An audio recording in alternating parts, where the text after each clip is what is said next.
Boom!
At the open, all-time high for the S&P 500. It's your boy Jimmy.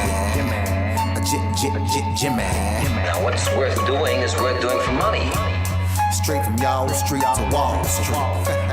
Anybody tells you money's the root of all evil, doesn't make up happen. Dudes wake up, hope the girl turned on so they can get a little bit. Only woman in the morning, I wanna turn on this.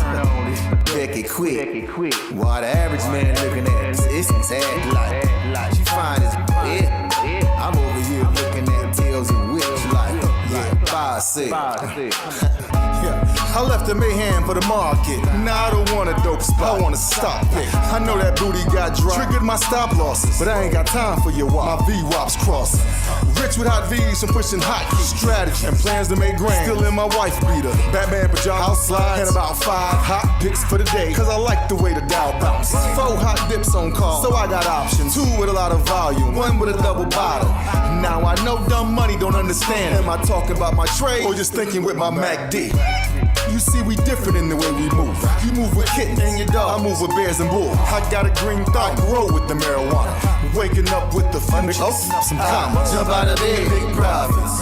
Eat my bacon and eggs, big profits. Light up, watching them candles, profits. While I'm still in my sand, making profits. They used to watch me move them packs and now I watch moves in the NASDAQ. Profits. Used to run from the ATF and them cops. Now I run down ETL, make profits. I jump out of bed, make profits.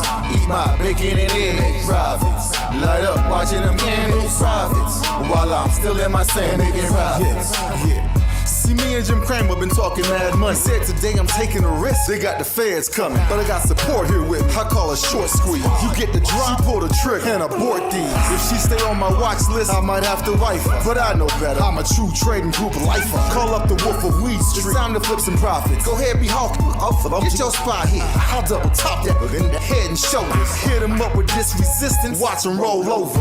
Cause I see John Wicks in contract. If I say I make $1 million a day, well, that's a large cap. You moving average, that's why you get crossed. Get split, get delisted, and knocked off. And I'm setting the whole block off. I'm buying GameStop and selling them roadblocks off. Jump out of bed, make profits. Eat my bacon making it in, make profits. Light up, watching them candles, profits. While I'm still in my sand, making profits. They used to watch me move them packs. Now I watch moves in the NASDAQ. Used to run from the ATF and them cops. Now I run down ETF. Hey, my family. Hey, go, what we doing, my man? Hey, make profits. Hey, Shug, Mike, what we doing? Hey, make profits. Yo, Wolf, Professor, what we doing? Hey, make profits. That TTG money gang, making profits. We some snipers. Hey yo, what's up everybody? What's going on, folks? Welcome to the True Trading Group live stream. How are you all doing? Fresh new lows on the year. Yep, it happened here today. The S&P, the SPY, we did crack those June lows. Where do we go from here? I've got a trade on. It's open. It's live. It's another good day for us inside the True Trading Group family. It's a green day thanks to Tesla, but I've got a trade that I'm actually in right now, and it might surprise some of you on this live stream. We're going to talk about it. My name's Michael Edward, former award-winning hedge fund trader, but now the current head trader at True Trading Group. As you guys can see, I am back home in the office. I'm no longer at the Aria in Las Vegas. Guys, I've been doing this for around 16 years. I began my career working at a fund in New York City. It was my very first job right out of college. Then 2008 happened, and that was the Great Recession. Also, the stock market crash. Obviously, the worst recession, the worst stock market crash that most of you have ever lived through. But that also was the same year that I went on to receive one of the firm's Trader of the Year awards. Today, I'm the head trader and co-founder of True Trading Group, and along with my team of 9 other professional trading mods and an over 20-person staff, I've helped thousands of people to learn, trade, and profit consistently from all different walks of life, from literally all over the world now, as the THD fam is just nearly around 10,000 active traders and investors. THD is the fastest growing and highest rated premium online trading educational platform that combines university level trading and investing courses, premium stock market tools, workshops, and mentorship on stocks, options, futures, crypto, on all styles of trading, swing trading, day trading, long-term investing, you name it, we've got all of it. At THD, we take that university level curriculum and we combine it with today's top financial tools that are worth well over $5,000 a year on their own. We give you access to, like I said, 10,000 of the most educative, supportive, helpful, and successful community of traders that are out there and exist today. And also, of course, all of the real-time trade alerts from myself and the 9 other professional traders that sport a cumulative win rate of just around 80% going on now the last 2 years. We're a family at True Trading Group, folks. We leave no trader behind. If you are new to this channel, make sure you subscribe, smash that like button, share the stream on your own social media. Let's reach out, let's educate, let's empower as many retail traders as we possibly can. Folks, I'm going to go ahead right now. I want to introduce my business partner and co-founder of True Trading Group. Everybody give a big ayo to Adam. Heyo. Heyo.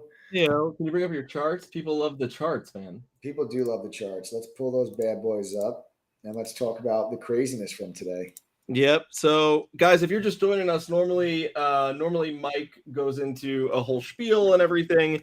We're gonna try things a little bit differently today. We're gonna do more of an open podcast type of thing. And yeah, you guys seem to really like it when we do that, and when we switch it up. We've been doing that, pretty much Mike, like every Tuesday and Wednesday for the past couple of weeks, no?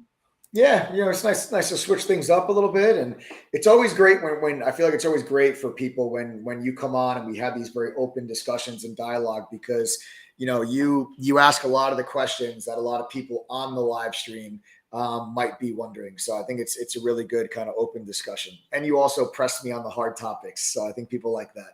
Yeah. No, I mean, it was crazy today in chat. I actually, at the end of the day, I told people that most of the time when you and I argue, it's fake. The real arguments are behind closed doors. Yeah. And people were like, oh, like they couldn't believe it. And I'm like, yeah, I do. But all the questions and all the pushing that we do, that's all, there's nothing fake about that. Oh yeah. But when Mike and I get on each other, this was never going to go down a road that sounded good, because I said the second you and I get on each other, and then it wasn't going to go anywhere from there. No. All right, let's talk about it today. So I'm going to start off with some easy warm-up questions and conversation, right? Tell me the impact or the significance of what exactly happened today with new lows. How low did we get? What did that do? Give me the 10,000 foot view, and then let's dive in. The S&P 500 pierced the June low briefly and very minimally. So the actual June low, and I'll draw a line on my screen of the actual what the June low was. And this white line was your June low. And you can see we pierced that low here today very marginally. Okay, so we very just barely got underneath it. We got down to as low as your new low, which is 360.87. 360.87 is your new low. Your prior low was 362.17 on the SPY. So we just barely broke it by just over $1. But then later this afternoon, we regained that level. We got back above that June low, pulled back to retest it for good measure. And then now all of a sudden that prior June low starting to act as a level of support there again. And I am actually, as it stands right now, I am actually in call options. I'm actually thinking that we might get a little bit of a bounce in this market over the next day or so. Now that we pierced that June low, we got back above it. Now I'm looking for a little bit of a bounce going into tomorrow or possibly even going into Thursday. So, yep, that might have surprised a lot of people on this live stream. We made brand new lows on the year today, but in fact, I got myself into call options late in the day today, the October 7th, $365 strike call. That's a ballsy move, man, to at the end of the day, because you already had a win earlier in the day. Right. I entered it before 3 o'clock. I entered it right around. I'll show you. I entered it right here. Right around here is where I got myself into the trade. Okay. Actually, I'm sorry. Wait, no. Move this over right here. Some people call you the spy whisperer. Some do. I have been called spy whisperer. If I'm right about this tomorrow, then some people have also called you Spider-Man. Spider-Man. Oh, that's a good one. Yeah, and Spider-Man. Nostradamus. Nostradamus. But it's been a minute. Correct me if I'm wrong. It's been a minute. I mean, you've had a lot of great trades, but it's been a minute since you've hit on a SPY trade. Yeah, I haven't really necessarily traded the SPY all that much lately, just because there's been such tremendous relative strength and relative weakness plays in the market, which is what I've been doing. Like I've been using Meta, one of the weakest stocks in the entire market. So if I think the SPY is going to go down, I've been shorting Meta. Tesla, one of the strongest stocks in the entire market. So if I thought the markets were going to have a move to the upside, I've been long Tesla. I did that exact same thing this morning. So we made some nice money on Tesla long this morning. But then the other day when the markets rolled over, we were short Meta. So basically, I've just been using relative strength and relative weakness, which is a lesson I've gone over a lot on my live streams with viewers on how to identify relative strength and relative weakness. And use that to your advantage to identify high probability trade setups. And it's been working very, very, very well for us. It's like even if you've gotten the direction of the market wrong, we've still been able to really come away with some really great trades because of the relative strength and relative weakness of those stocks themselves. So those are some lessons that I've gone over the last 2 weeks now. And it's a strategy that's been working very well for us. Do you want to give a brief recap on that strategy? Yeah, sure. Let's go to a daily chart, and I'll kind of go over this in a bit more detail. You guys can see here, right? Like if you take a look at what the SPY has done over the last 2 weeks, right? It's just been brutal. It's just been an absolute sell-off, an absolute crash over these last 2 weeks. All right, you crashed right down into your June low. We've been red now 1, 2, 3, 4, 5, 6 6 consecutive days in a row we've been red.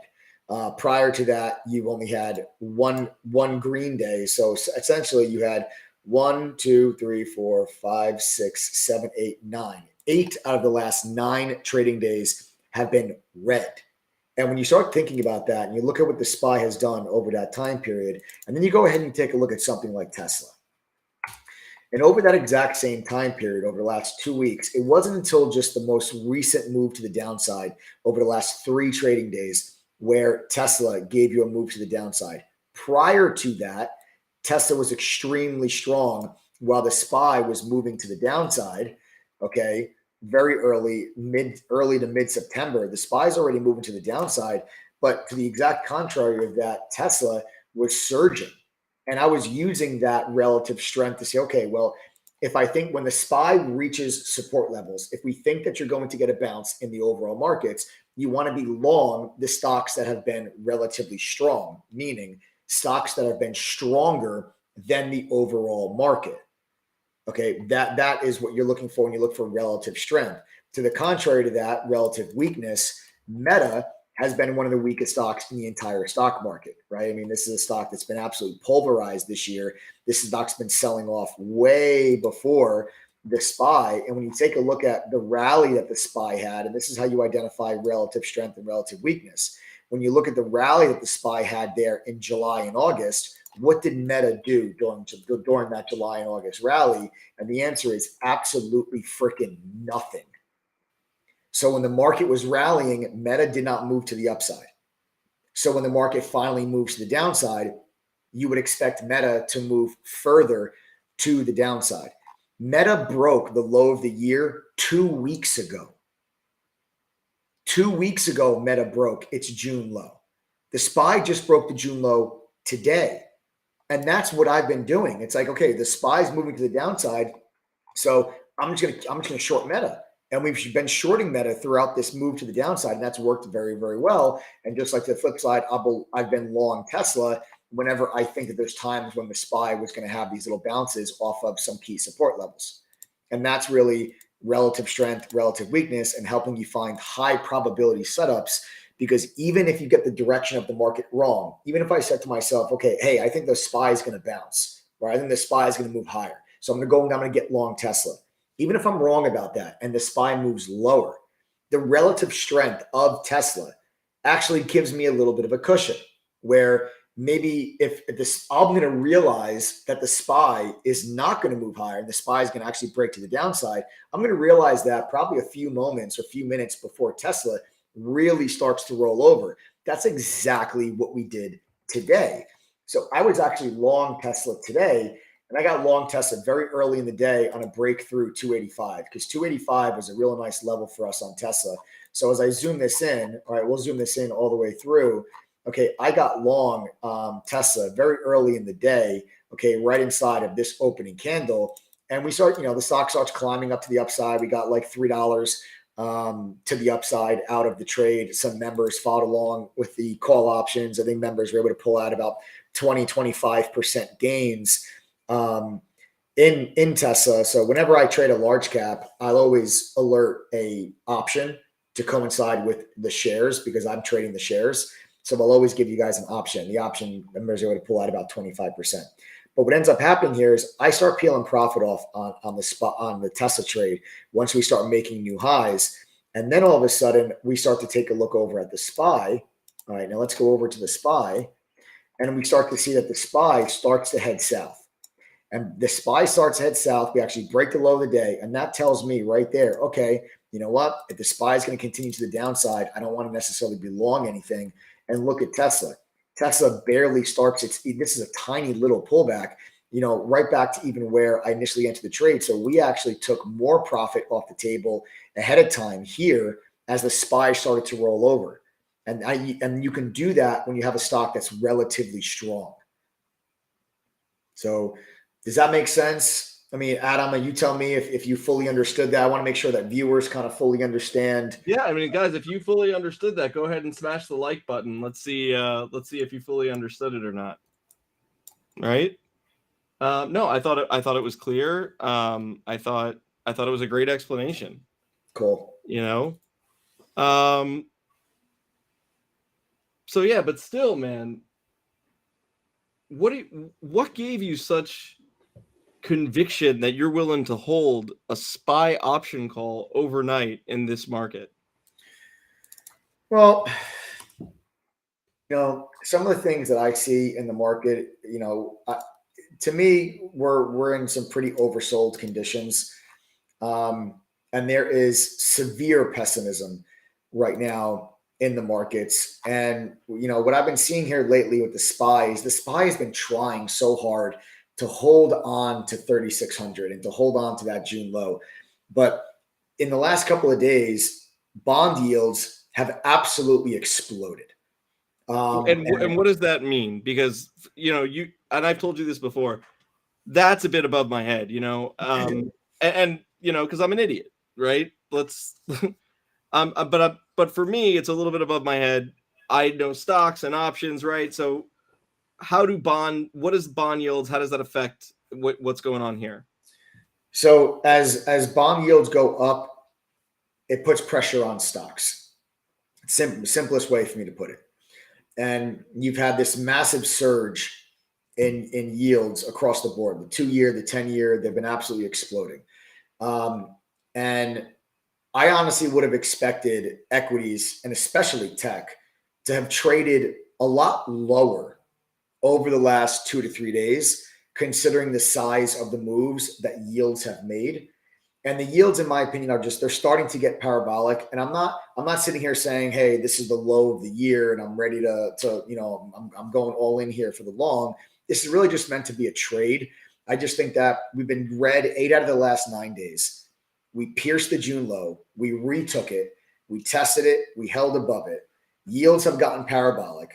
If I can just get a pullback in yields, there's enough support down here at 3,600 that I can get maybe a move back to 370, possibly 373, 374. And that's really all I'm looking for.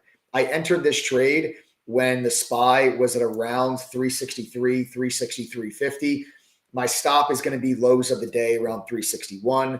And I'm really just looking for a little bit of an ease off on yields where you get just a little bit of a pullback on yields.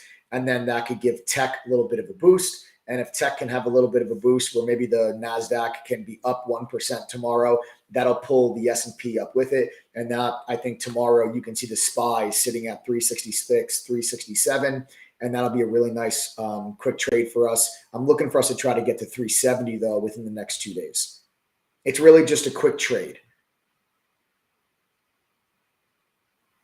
It's a swing trade though. So it's a quick trade, but it's a swing trade. It's not a day trade. Correct. It's a swing trade. When I say quick trade, I meant like, because there's people that, will say, oh, well, yeah, but the markets are going lower. I'm not saying that, hey, I'm in these calls and I plan on holding them for a long period of time. I plan on being in this trade maybe for 2 days. Right. And what kind of, is this a trade that realistically, because you and I talk about this all the time, right? Like, realistically, is this a trade somebody with a full-time job could have gotten into today and follow you on, or is this still a little too quick? No, anybody, guys could have got even better prices. I got in around 750 on the price of the option. We went all the way down to like $7. So, anyone that was trying to follow me on the trade, you could have bought even at better prices than what I got. But, we sat around 7 to 760.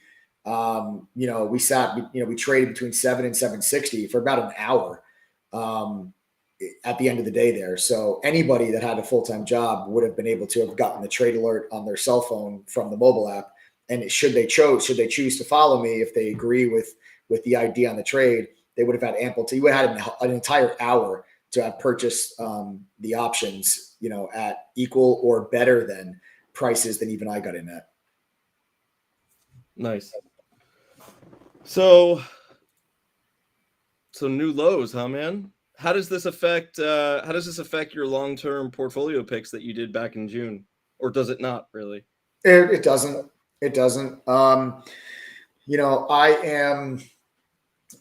There is a handful of the stocks that I bought bought like 18 different stocks on June 17th in my long-term portfolio. Most of them are still up significantly, especially the recession resilient stocks that I bought.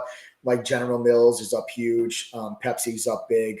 NextEra Energy, that's another one that's up pretty nicely. So, I mean, there's a lot of the stocks that are still actually up and have done very, very well since that entry. There's some of the other higher growth tech names, which are, some of them are still up significantly. Others are right back to around the price that I bought them at. But all of those stocks are stocks that I want to own more of. So on another leg down in the markets and another leg down on those stocks, I'm going to buy more than even I did on the June 17th. So like I scale my way into my long-term portfolio. I don't try to pick the exact bottom. You should never try to pick the exact bottom, because bottom, what people don't understand, and this is probably the biggest thing that I think that inexperienced traders really cannot grasp. Inexperienced traders will spend their entire lives looking for someone that they believe can predict the future, rather than looking for someone that can accurately analyze data. And what people don't realize is that you will never know that this is the low until it's probably at least 3 months after the fact. And the reason for that is not so you can look back on a chart and say, oh, look, there's the low. It's because when markets bottom, it's usually because something has changed fundamentally. Whatever the reason is that the markets are crashing, something changes. Now, there's a lot of people that are out there that are calling for, oh, we're going to 3,000, or oh, we're going to 3,200. And is that possible? Sure, it's possible. Is it possible that we go to 358 and that's the low of the year, and then you finish the year back at 4,200? That's also equally as possible. It depends on what happens with inflation going into the end of the year. It depends on what happens with the Fed going into the end of the year. It depends on what happens with Russia, Ukraine going into the end of the year. It depends on, you want to talk about, like energy, the energy situation in Europe. How cold is their winter? A lot of these things are going to have a major impact on what's going to happen here for the end of the year. Now, there's not a right answer that's like written away in a safe somewhere. Like I always like to use the example that, like, like when you're in elementary school, sometimes they'll have like a jar of jelly beans, and like you have to guess how many jelly beans are in the jar, and whoever, you get a free pizza party or whatever it is. I dropped out in kindergarten. Nice. The market's not like that. There's not a right answer. Data will come out over the next couple of months that is going to either greatly increase the likelihood of a particular area being reached and being tested, and that being the bottom. But you have to be able to analyze and understand when those things change. If you asked me 3 months ago if the June low, that June 17th low, was the low of the year, based on all of the data that we had, I even said on live streams, I go, I think that June low is safe. I was like, I think that June low is safe. Yeah, it was part of the opening script for like weeks. But then 2 weeks ago, when the Fed had their meeting and the Fed raised their target for 2023, for 2022, and for 2024, I came on the live stream that very day and said, guys, this changes things. Now that the Fed has moved their target, those June lows are in jeopardy. And I told you over the last 2 weeks on every live stream that I think the markets are going to move lower going into the end of September, into the beginning of October, because now the markets need to reprice. The markets were looking at a 4% Fed funds rate going into the end of 2022 and finishing the year at 4%. After the Fed came out and said, we're actually going to raise our target to 4.6 going into next year, and then 3.9 going into 2024, what the Fed essentially did was they said, we're actually going to increase the expectation of where we're going to raise rates this year, and we're going to increase the expectation of where they're going to be more than a year from now, which means it's going to be higher and higher for longer than what the markets had currently priced in. That is a fundamental catalyst that changes the likelihood of specific levels being breached.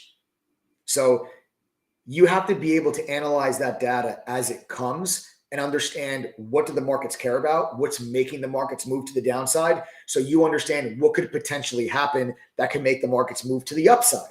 Because there's so much pessimism right now in this market. There is not nobody is talking about anything positive at all whatsoever, which is actually why I'd like for us to have maybe a bounce back day tomorrow after you violate the June low, recover it, regain it, reclaim that low, and then actually move to the upside tomorrow. I think we're going to have a green day tomorrow. You know, I obviously I wouldn't be in call options right now if I didn't think that we were going to have a green day tomorrow, but we'll see. When you have such overwhelming pessimism and people start, all they're talking about is all of the negatives, you start to lose sight of any positive catalyst.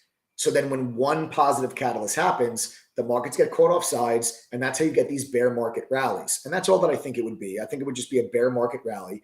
I'm not looking to buy calls today and hold on to them for 2 weeks, because I think you're still going to get a lot of volatility in the end of September and a lot of volatility in the beginning of October once you get into earnings and earnings revisions start to come out. I think you have a lot of volatility still over the next couple of weeks. So this is a trade, as I think we might get a little bit of a relief bounce the next 1 or 2 days. Mike, I'm seeing a lot of people in chat talking about this ticker, this new IPO. The ticker symbol is A as in Apple, M as in Mary, V as in Victor. AMV? Yeah, I don't know if you're going to be able to pull it up. I can't. I think that's what I'm seeing. AMV. Apple, Mary, Victor? Apple, Mary, Victor, yeah. No. All right. I don't know. Here's a cool comment from Balas Zabo, right? It says, Hi guys, first I thought you were a bit arrogant. Now I see you are just terribly competent. Thank you for your hard work and the infos and covering the right attitude of trading. No, that's honestly one of the nicest best comment I've ever seen. That's honestly one of the nicest comments I think that anybody has ever said. I really appreciate that. I really do appreciate that. Yeah, guys, I'm not arrogant. Listen, when I'm wrong, I'll be the first. I think they're maybe talking about me. Oh, well, either way. No, who knows? They're probably talking about you too. Yeah, when I'm wrong, I'll tell you when I'm wrong. I have red days, I have red trades. I'm not right all the time. But I literally just told you, if you asked me a month or two ago, I would have said the June low is safe. I did say that the June low is safe, but then you have to be able to recognize when things change. And in my opinion, that Fed meeting, things changed. And then that very day, I told you those June lows are in jeopardy now. And here we go. Do you believe that Powell understands the gravity of what he's doing right now? Because one of the and I'll follow it up with this. One of the things that we talked about earlier today is that we're seeing a lot of bulls and a lot of bears, right? That are have arguments for both sides, right? This is why I'm bullish. This is why I'm bearish.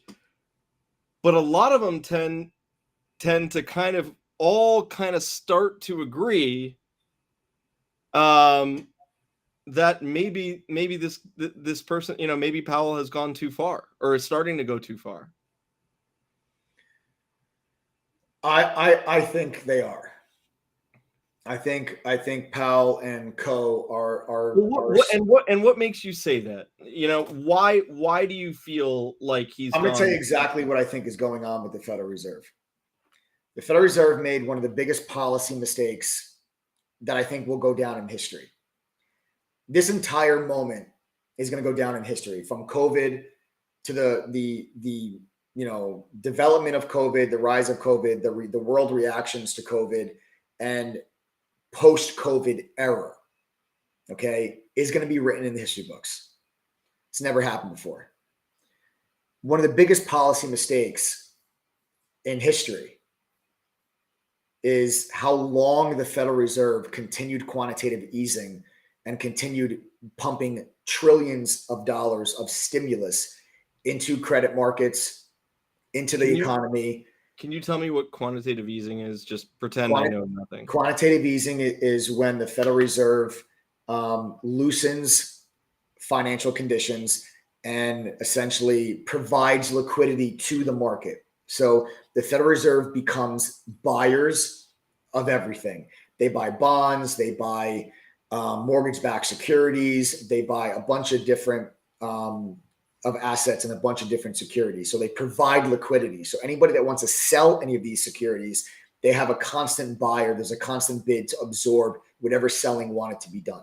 The Fed's balance sheet ballooned to a balance of $9 trillion. That's quantitative easing. Quantitative tightening is when the Fed starts taking liquidity out of the market by actually beginning to sell these assets and reduce the size of their balance sheet. Okay. So they did quantitative easing for probably 4, 5 months, 6 months longer than they should have. And they kept interest rates at zero, probably 4 or 5 months longer than they should have. They rode that word transitory into the ground about inflation is transitory. And because they thought inflation was transitory, they did not raise interest rates, and they felt like it was not a major concern, and they were dead wrong. And their actions of adding liquidity and keeping interest rates at zero, those actions directly made the inflation problem that they thought was transitory, they made it directly worse. Now the Fed has lost so much credibility.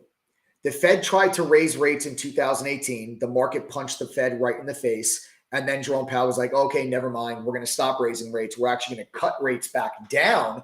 And then you had the market rally in 2019. Then you had the whole situation with what the Fed did. Now, I'll be the first to tell you what the Fed did. Their initial reaction in 2020 was one of the best moves that any Federal Reserve has ever done. They acted very swiftly, very quickly, and very powerful and very definitively in the actions that they took in 2020 when COVID first hit. It saved credit markets, it saved people, it saved businesses, it saved a lot of different things, the actions that they took. That was the good part that they did. The bad part was they kept that stimulus going for far too long. Now, fast forward, and the market has grown to not believe anything that the Fed says. So the Fed was so wrong about inflation the first time. Now the Fed is saying, oh, well, inflation is actually really sticky. It's really sticky. It's really high. It's out of control. We gotta really stay on this until the job is done. And the Fed knows that they have a credibility problem. The Fed knows that the market doesn't believe them, which is actually why July and August, the markets rallied, because after the Fed meeting in July, people started pricing in and expecting the Fed to actually lower rates in 2023. And that pissed off Jerome Powell, and it pissed off the Fed, and it made them realize how little credibility they actually have. Hence, then bring on the Jackson Hole meeting. The Jackson Hole meeting, then Jerome Powell gets up there like an angry parent and scolds the market with a pathetic 6-minute speech that usually takes a half hour. The Jackson Hole meeting is usually a very long, extended speech by the Fed chair. He got up there for 6 minutes and basically just yelled at everybody and said, I'm being dead serious, guys. I'm gonna end inflation and stop thinking that I'm gonna cut rates. And they've kept that tone going now ever since the Jackson Hole meeting. And I think the Fed is so worried about maintaining their credibility and trying to regain credibility instead of just doing the job that they should be doing. You can't just say, you have to realize when you raise interest rates by 75 basis points, never mind once, never mind twice, but when you do that 3 times, those are some of the most aggressive rate hikes and monetary policy tightening in history. You need to give that time to let it filter through the economy to see what type of impact it's going to have on inflation. And if they're just going to keep plowing through and they do another 75 basis points in November and they do another 50 basis points or 75 basis points in December to get them to this stupid 4.6% target Fed funds rate, I think that's way too far. I think they should do 25 basis points in November. I thought they should have did 50 basis points at this last previous meeting. They're not giving enough time in between these monster rate hikes to see what impact and effect it has on the economy. So there's a growing discussion amongst Wall Street right now that the Fed has a credibility problem and that they're getting it wrong. They got it wrong on the front side by thinking inflation was transitory, and now they're getting it wrong on the back end. I think they're getting it wrong in the back end. There's so many pieces of data that show that inflation is coming down in a lot of different areas. I know you got a hot number there. Well, like what specifically? Also, before you go ahead and continue, I do want to give you this so that you can pull it up on your screen as well. This was the ticker that people are talking about. They're saying AMV, which stands for Atlas Motor Vehicles. Atlas is spelled ATLIS, not AS. I made that mistake too. Did it come up on your end? I'm going to pull it up now. All right. You can also it's not on Yahoo Finance yet. If you click the link I sent you, you'll see the chart. If you want to pull it up on your screen. Yeah, I'm loading it up right now. Okay. That there, people are saying, oh, this is the next HKD, so on and so forth. I don't know. But I just wanted to make sure that you had it because it's, people are talking about it in chat right now and things up like 198%. 198% right now, which is crazy. Crazy. Definitely something to take. I mean, here, let's put it on the screen. Definitely something to take a look at. I found it on Google Finance. I couldn't find it on, you don't have it on Lightspeed yet. Can't find it on Yahoo Finance yet. I don't have it on TC2000 yet. Yeah. So it's at it closed at 82. It's at 125 now. Yeah, so these IPOs are wacky, man. Yeah. Because here's what's going to happen. The volume's really low with this right now, right? Essentially, it looks like the volume's pretty low. Yeah, and the answer, and I see a lot of people asking me, good next long-term investment. My answer is absolutely not. Yeah, no. So anyway, let's go back to the Fed. I see a lot of people talking about it. I didn't want you to miss it. Yeah, I'll trade it tomorrow, probably. If this thing's going to go crazy like this, I'll trade it tomorrow. But this thing will never see the light of day inside of my long-term portfolio. Got it. All right, let's go back to the Fed, if you could. Just pull up your charts and. Yeah. All right, so go ahead. So the Fed got it completely wrong on the front end of this, right? They should have raised rates at the end of 2021, and they should have stopped quantitative easing at the end of 2021. Instead, they kept it going well deep into 2022. And at that point, inflation was already completely out of control. You had real estate prices increasing at the fastest pace ever, going back to the post-World War era. Inflation was completely out of control, and they saw that, but they still kept the quantitative easing going. And they said, oh, well, inflation's transitory, so we're not really worried about it. You blew it. You totally blew it. If they stopped quantitative easing in November of 2021, we wouldn't have the type of situation that we have here. If they started 4, 5, 6 months earlier, inflation never would have got to 9%, and the Fed would not be having to raise rates as aggressively as they are now. So that was a huge policy error on their part. We wouldn't be as in bad of a situation as we are now. Now, it's like they almost want to make up for that screw up. And it's like, yo, guys, 2 wrongs don't make a right.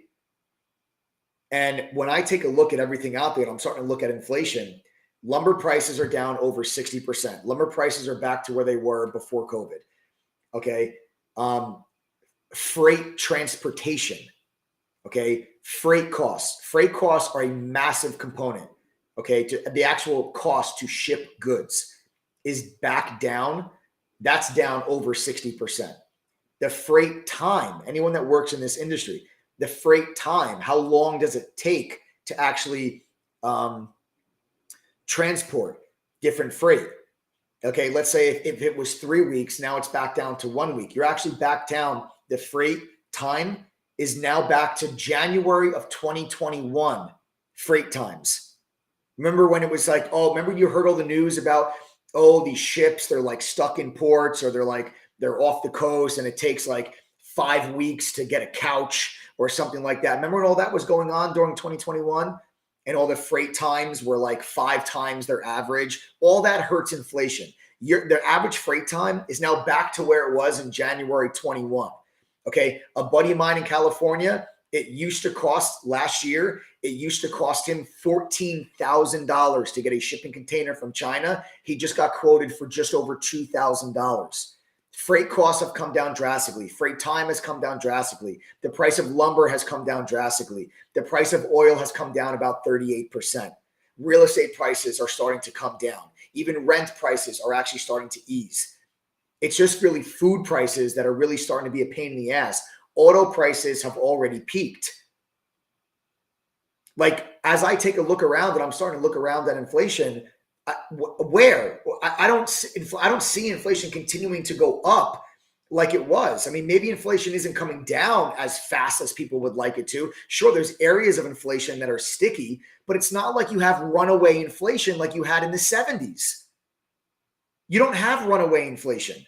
Inflation has cracked in a lot of different areas that factor into the inflation number. Sure, wage inflation, sticky. Food prices, sticky. Rent prices, sticky. But there's other areas of inflation that have drastically come down. So you can't tell me that you have runaway inflation if you have areas that have drastically come down, which is why the Fed needs to slow the F down.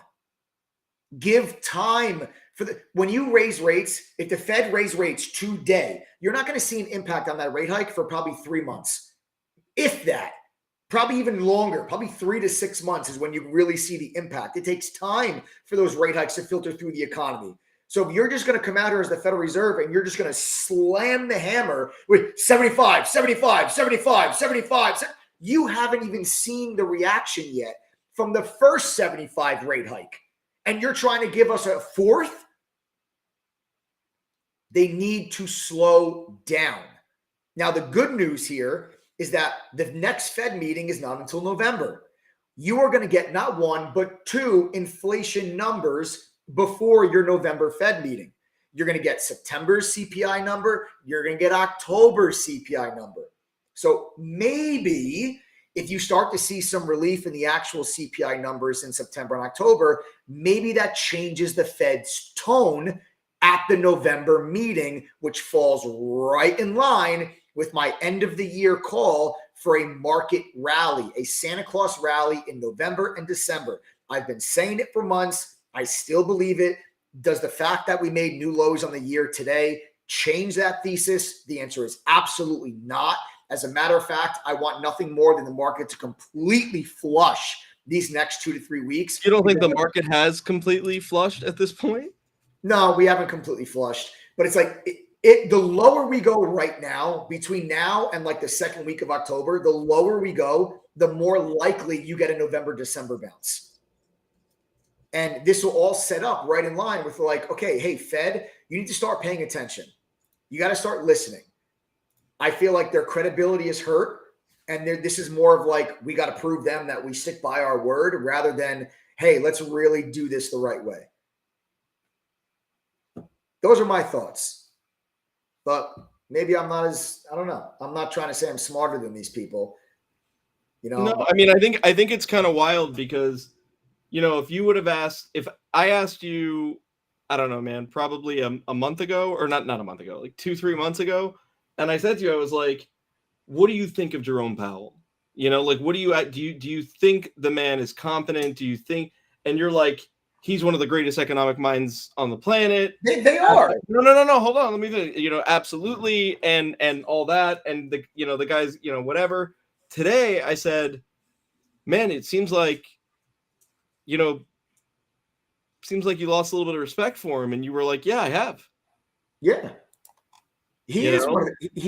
I mean, listen, the members of the Federal Reserve, I mean, you can't, that's why I hate when people try to say that, like, these people are like, oh, they're stupid. They're not stupid, but they're human beings, and human beings can be wrong, and if it turns out that, listen, they were wrong already. They were wrong they were wrong in keeping quantitative easing going for as long as they were, and for keeping that transitory word going for as long as they were, but they were wrong then.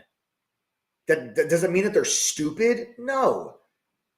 But I think that if they don't slow down, I think they're going to make another mistake. People don't realize, a lot of people don't realize, like, when people are like, oh yeah, but the price of blah blah is still high. Yes, I understand that. It takes time for these prices to come down. It takes time for interest rates to filter through the economy. It takes time. It's not an overnight thing. It's not like, okay, we're going to raise rates this month, and then next month the CPI number is still hot, and then it's like, oh no, that rate hike didn't work. That rate hike hasn't even seen the light of day yet in the economy. It has no impact. That's what people think. They think that, oh, because the Fed raised rates by 75 basis points in June and July, and then the August CPI number was higher than expected, that means those rate hikes didn't work. I got news for you. Those rate hikes had zero impact on that August CPI number. It doesn't work that way. It takes months for those rate hikes to filter into the economy. What is, here's a very simple question. What is core CPI? Core CPI is the inflation minus food and energy. That's the number the Fed cares about the most, because the Fed can't control food prices and the Fed can't control energy prices. That's supply and demand and commodities, and they really can't control the price of commodities. Okay, core, that's the stuff they can control. That's just getting right down to consumer demand. That's real estate. That's rent. It's called shelter. That's the area of the core CPI number. It's called shelter. Okay. You've got like healthcare costs in there. You got wage costs in there. I mean, there's a lot of different parts of inflation. There's a lot of different categories. You have airfare, which airfare is going to be impacted though by commodity prices because of the price of oil and the price of jet fuel, et cetera. Right. So, but the core number is the number the Fed cares about the most. That's the number that if the Fed starts to see that number come down, the Fed will feel a lot more comfortable. You know what I just noticed is we got over 1,200 people watching right now. You got 572 people that like the stream. So that's upsetting. That is upsetting, guys. You guys got to get in there and smash that like button. If you guys whether you agree or disagree with my analysis, I'm sure there's many people here that are like, this guy doesn't know what he's talking about. But that's what makes a market, right? And that's why some people think the Fed are going too fast. Other people think the Fed's too slow. Other people think the Fed should do 100 basis points at the November meeting. I think you're out of your mind. Yeah. This is the fastest pace of rate hikes in history. You went from 0 and you're about to go to over 4% in 1 year. That is a 400 to 450% gain in 1 year. So here's a good follow-up, right? I think everyone on this stream would agree that the information that's being given out right now is being done without sensationalism, without fear-mongering, without, really picking one side or the other. It's really good information that can help you navigate what's going on in the markets as immediately. My question here is, every night you come on here, right? And you talk about how this is the greatest, market and opportunity for people and all that jazz. With everything that's going on, and I don't want you to get into like sensationalism. I just want you to, I want to understand.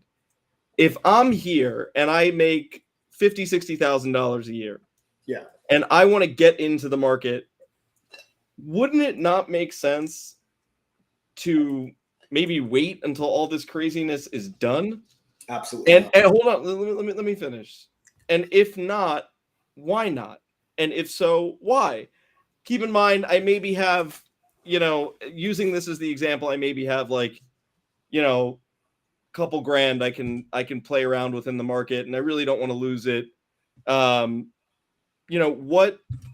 Why do you think that this is the and I know we're not talking about just day trading, right? So spread it out, investing, everything else. Why? Go ahead. There has never been a moment in history where if you invested after the S&P 500 went down more than 20% in 1 year, there has never been a time in history where that was not a good long-term buying opportunity. Not one time in history.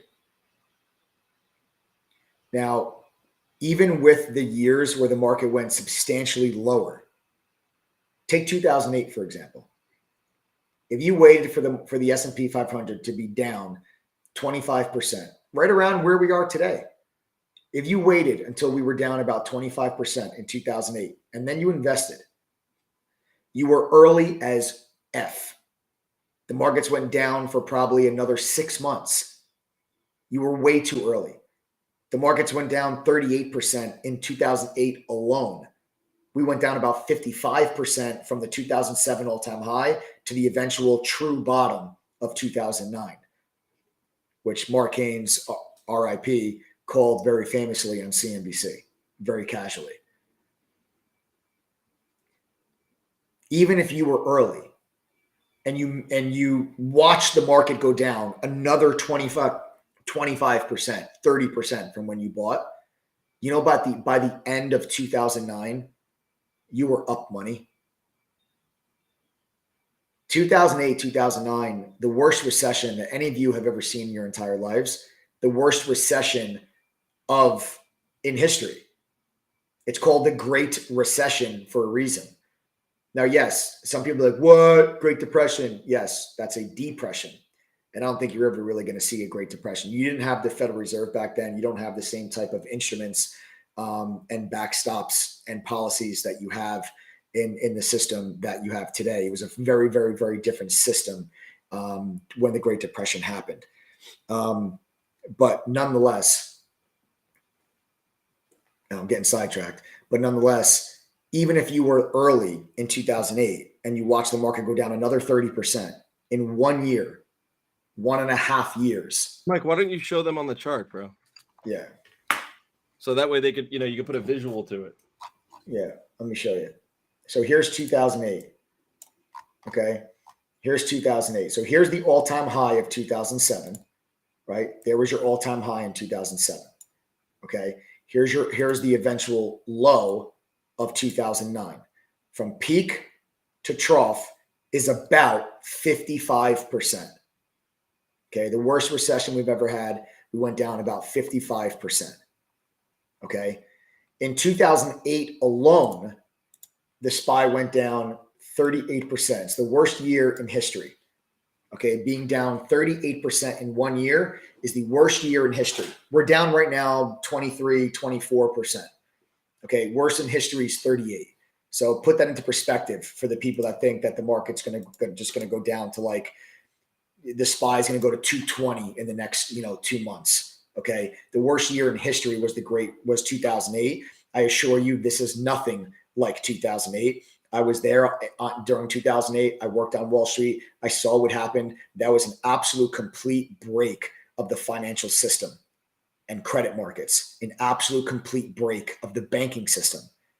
All of the banks, all these financial institutions literally needed to be bailed out. Otherwise, you were 48 hours away from going to the Bank of America ATM machine and then being like, I'm sorry, we don't have your money. That is not this.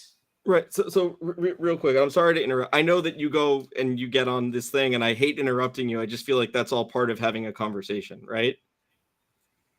My question is, if you go ahead and yeah, so the bank had a systemic issue in 2008. Don't we have a systemic issue now? Isn't this still a systemic issue? No. Okay. That's what I'd like you to, for me, selfishly, I'd like you to clarify that. Yeah. No, right now it's not. The banks have, ever since 2008, there's been new guidelines and new regulations for the banking system where they need a certain amount of capital and cash on hand for the leverage that they give out and for the money that they lend and for the money that they have in the street. They need a certain amount of cash on hand. And there's certain risk parameters that they are bound by. They are regulated by the actual Federal Reserve. And the Federal Reserve, you might hear sometimes the banks, you might hear something called stress tests, What a stress test is based on all the capital, allocations that a bank has. They're put through a hypothetical crisis scenario like 2008. So they put these banks through, okay, well, if this happens, if this happens, if this happens, and it's if they go through, it's like a flight simulation. Like if you're flying a plane on a simulator, they put you through, like, your engine blows, you need to pull off an emergency landing, right? They put banks through these hypothetical crisis to see how the banks and their capital structure and their liquidity and their solvency, how it holds up during that crisis. And they do that now on a regular basis ever since 2008 to make sure that you never have another situation like 2008 ever again. So it's a very, very different scenario from being like a systemic issue that would be something that was as bad as 2008. Listen, are there things that exist out there that could turn into a systemic problem? Like, you got like sovereign debt issues with some of these European countries. Sure, stuff like that. Does it exist? Is there potential there? Yes. But you always have the potential for something to cause the markets to crash or to go down further. You can't bet on the end of the world because it only happens once. Nothing is ever as bad as it seems. Nothing is ever as good as it seems. It's usually somewhere along the lines of the middle. Quick question. Fed Evans today suggested that the Fed maybe is going a little too far too fast. Did you hear those comments today? Yes, I did. Can you talk about that for a minute? So one of the Fed members, guy last name Evans, I believe he was on like a European squawk on the street, like yeah. And he said he's concerned that there's not enough time in between the rate hikes. That was exactly what he said. I'm concerned about the amount of time in between these rate hikes.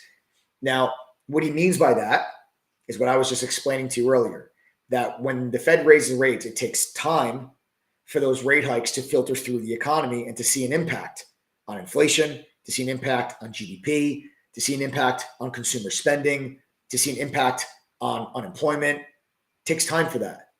So what he said was, I'm a little concerned at how quickly we've done 75, 75, 75, because they essentially haven't seen the impact yet of, never mind the 75 they just did, they haven't seen the impact yet of the last one that they just did. So they're really flying blind. It's like going to a gun range blindfolded and shooting and hoping that you hit the target. So he started to voice that opinion. Now, he's one person of a 12 board vote. So 12 members of the Fed are voting members. There's more members than that in the Federal Reserve, but 12 of them vote. Okay, he's just one person. Some people are going to start to feel this way. Other people are going to feel like, nope, we've got to keep our pedal on the gas. The reason why some people feel like they want to keep the pedal on the gas is because they don't want a repeat of the 1970s. The 1970s, you had runaway inflation, where the Fed would raise rates, inflation would slow down, they would stop, but then inflation would go higher again.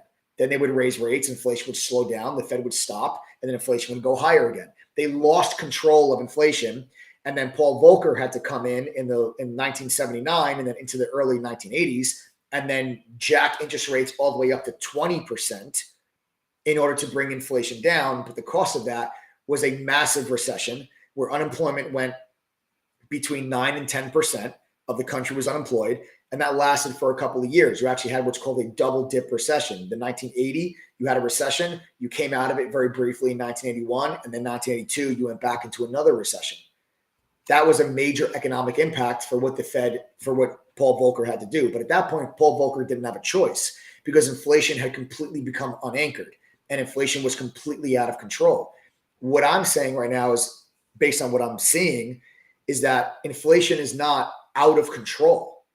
You've already had areas of inflation that have cracked and have come that have not just slowed, they've actually come all the way back down to price areas well before you ever even had COVID. So, yes, there's other areas of inflation that are still high, yes, but it's not run away. Okay. So with that said, right? With that said, if So then what do you make of people like Michael Berry? You know, Michael Berry's calling for... Dude, Michael Berry has been calling for another 2008 since 2008. Okay. He literally, so for those who don't know who Michael Berry is, the guy's brilliant, and he predicted 2008. He was about a year and a half early. Okay. He thought it was going to happen in 2007, end of 2006 into the beginning of 2007.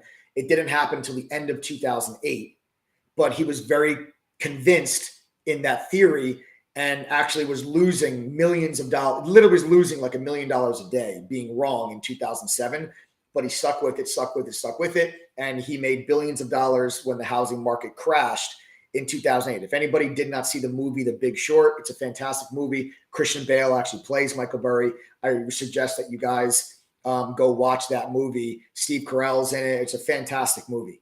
So I would watch that. It's a great movie. It's all about Michael Berry and the Big Short in 2008. But don't forget, Michael Berry also was the one that, you know, I'm exaggerating, but thought that Tesla was going to go to zero. Michael Berry is also the same person that his biggest short position was in Apple. All right, you're talking about two of the most successful stocks, never mind companies, stocks over the last 2 to 3 years. And he was shorting them. So yes, was he right in 2008? Yes. Was he wrong just recently? Yes. Look at Cathie Wood. Cathie Wood was right about Tesla going to 5,000. If you factor out all the stock splits, Tesla did go to 5,000. She was right. And everybody said she was stupid when Tesla was at 200 and she said it was going to 5,000. But look at Cathie Wood's picks this year. She's the worst performing hedge fund manager and money manager on all of Wall Street. So just because people are right in the past doesn't mean they're going to be right again. And I feel like Michael Berry really loves to fear monger the crap out of people and say the market's going down 80%. I don't believe the market's going down 80%. I don't think you're ever going to see the S&P 500 go down 80%. If it does, it's because there's a zombie apocalypse and your money is worthless because we got to live in the woods and eat canned foods anyway. You think there'll still be canned foods? Yeah, until we run out of them. Yeah, no, that's what I'm afraid of and excited for. So, let's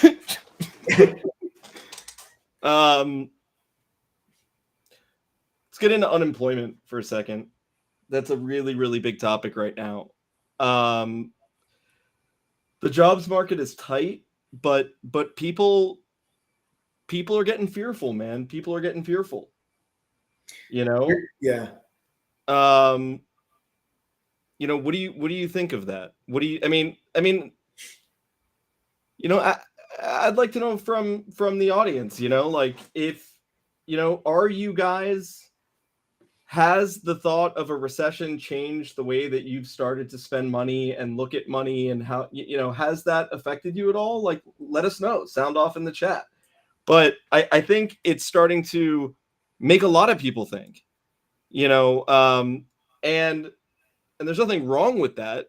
I don't think, you know, and then, okay. So somebody says consumer sentiment was this morning and it was up. It was way higher than expected. Okay. Explain that a little bit. It was consumer confidence. The consumer confidence number was expected to be 104. It came in at 108. And I'm going to tell you why. Consumer confidence is directly tied to gas prices. Gas prices go up, consumer confidence goes down. Gas prices go down, consumer confidence goes up. But okay. I was surprised to see how strong of a number that is, because everywhere you look, it's recession coming, recession, stock market's going to be down 80%. This is going to be worse than 2008. That's all you see. I was surprised to see consumer confidence at as high as it was. I was. So what do you think that means? I think it means I have a job, therefore I don't care. Do you guys agree with that? Sound off if you agree with that or if you disagree with that. Sound off. I think right now everybody has a job. And although people might be uncertain of the future, today, as it stands, they have a job and they like their job. Well, And they have a job. I don't know if everyone loves their job. They have more flex. Well, no, but hear me out. Because COVID changed things. You have a lot of people that used to have to commute into the city and take a train and to have an hour and a half commute 5 days a week, killing themselves. Now maybe they have to do that 2 days a week. Now they get to work from home. Now they don't have to commute into the city. Well, guess what? If I don't have to commute to the city every day, I save money on gas. I save money on car repairs. I save money on the bus. I save money on the train. I save money on eating breakfast and lunch in the city every day. I save money that way. I get to work from home. I get to spend more time with my kids. That's why people feel good. Yes, you have inflation. Yes, prices are going higher. Yes, this, yes. All these things are true. But what else is true? You have a job. And most people, not everyone, most people have a job with better conditions than they did 2 years ago. And they like it.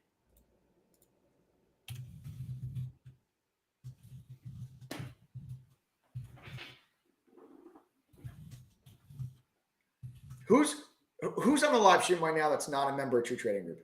Type the letters TTG if you are not a member of True Trading Group. If you're not a member, type TTG in chat right now.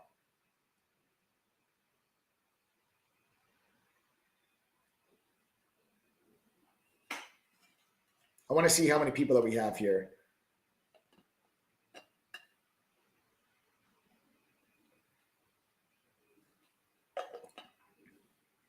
Peter Floyd, AR, Zugley, Lillette, Carlos Torres, Sean,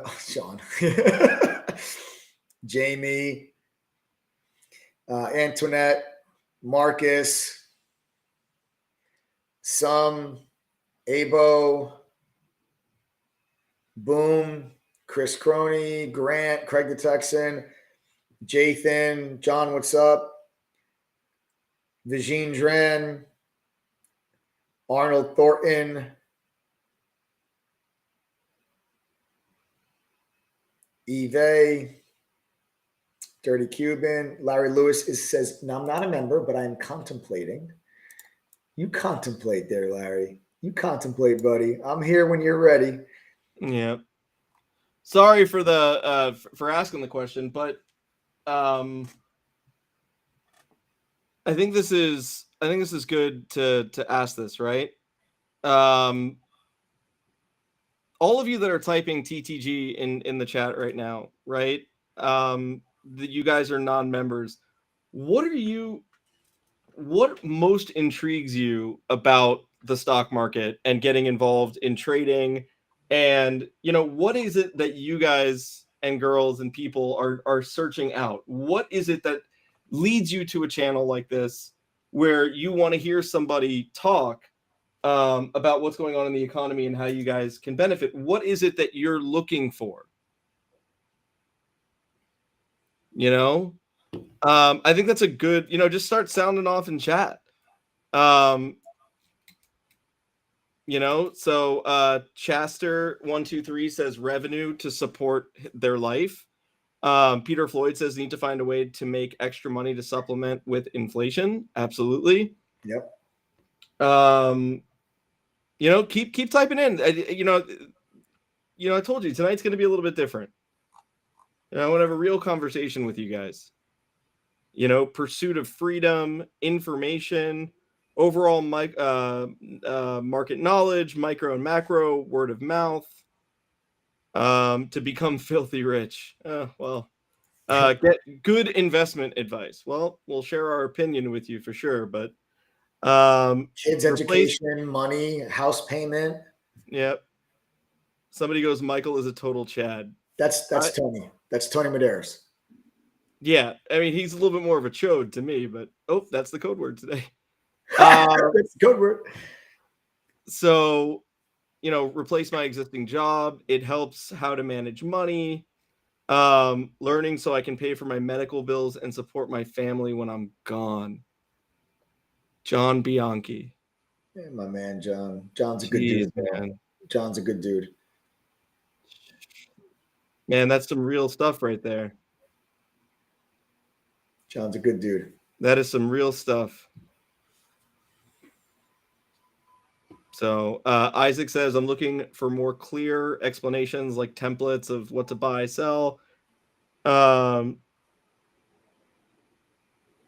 to see some other things that are coming through. Car payment and student loans. Arnold Thornton says, I just lost my job and I want to do this. It's pretty awesome. I'm here. Let's do it. To teach my kids for the future. Paying my cancer bills. Yes. Sober Q. I honestly, Senator Dizzle, who just signed up a little while ago, said I blew up my 401k last year. Jessica Woodard is on a mission to retire her husband. Stratagem wants to pay off their divorce lawyer. You know what is awesome about this is that this is all real stuff. Yeah. Somebody put to support my family for a better life. Long-term investment for my 401k. Some real stuff. You didn't see one person in here. Not that it doesn't matter, but you don't see one person in here that talks about, I need to get my Lambo so I could go flex on these Go flex on these. Right. You didn't, somebody's talking about I have a dream to buy a house. Yes, Melissa. These are real things. And I think that that's extremely important. Pay off my mortgage, save for my kids' college. I mean, these are real things. And so now that you see this, Mike, right? Mm-hmm. I want to ask you the question again. Now that you see it, I want to ask you the question again. You ready? Mm-hmm. You see all these people that just typed in their answers. Some real life stuff, man. Yeah. Why should these people get involved now, and what is their opportunity like to get involved now? Well, no pressure. Go ahead. It's opportunity is twofold. You have an upcoming opportunity for a lot of people that missed adding to long-term portfolios in 2020 when the COVID crash happened, which most people missed. If you guys were on my live streams, True Trading, we didn't miss it in 2020.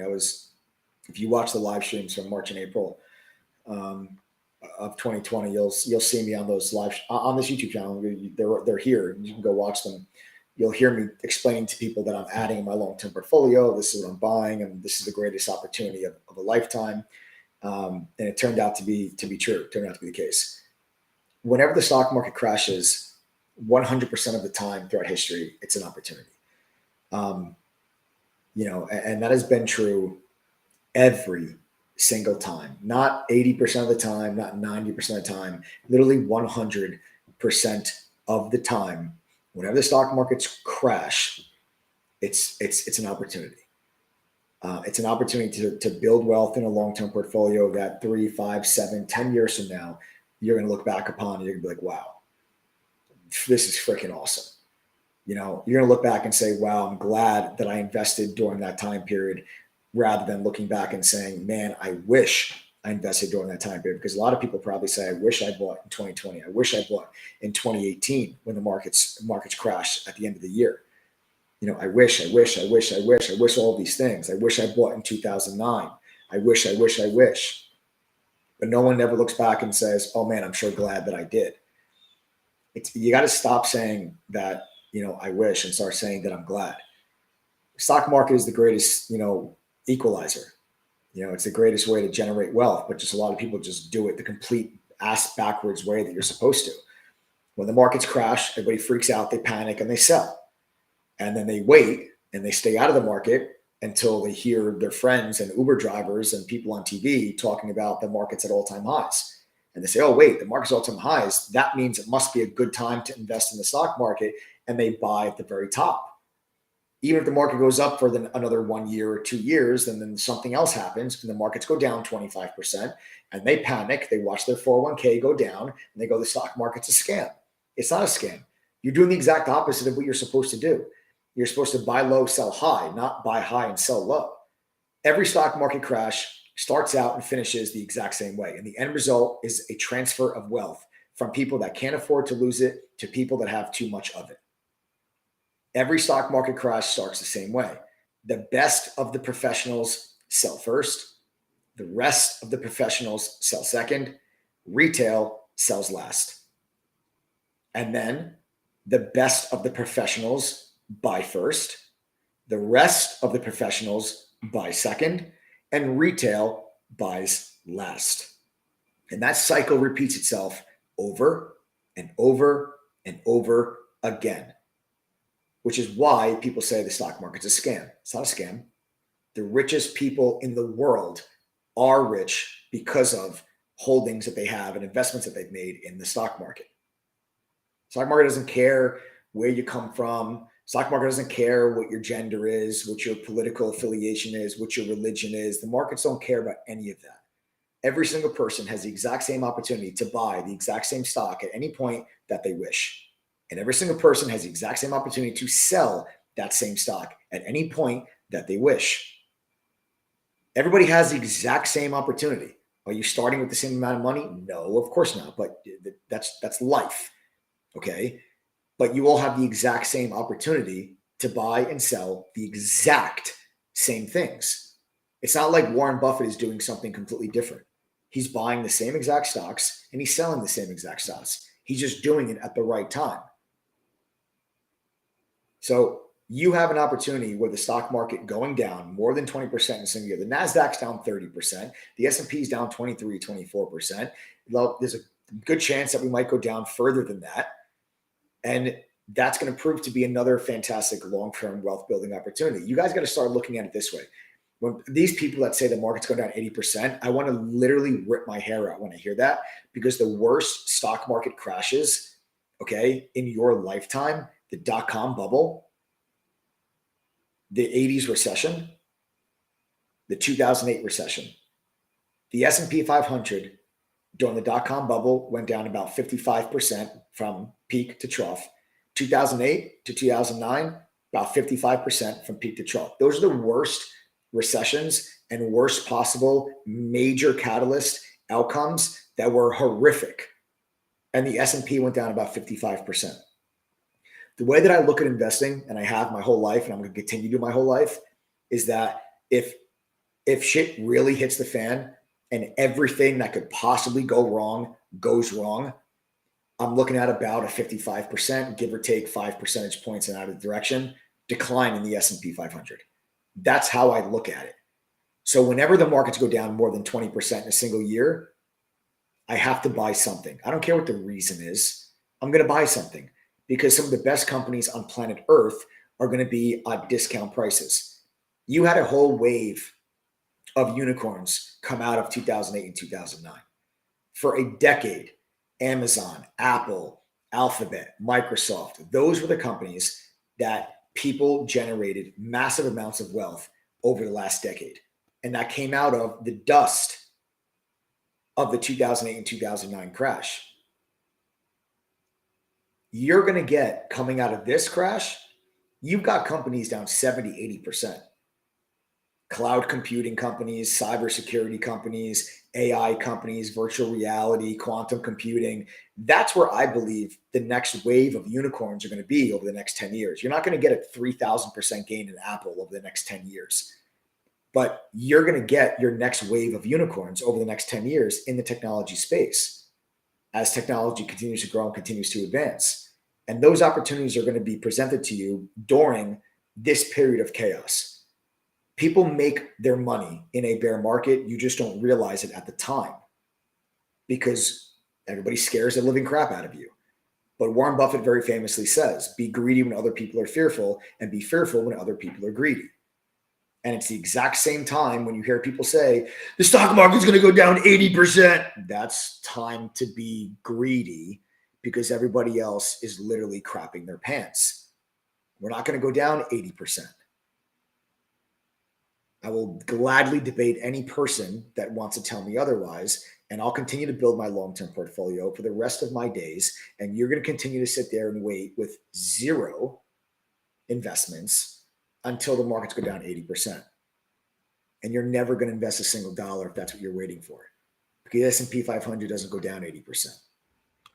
So to sum this up, you're extremely confident that right now would really be the best time for people to get involved.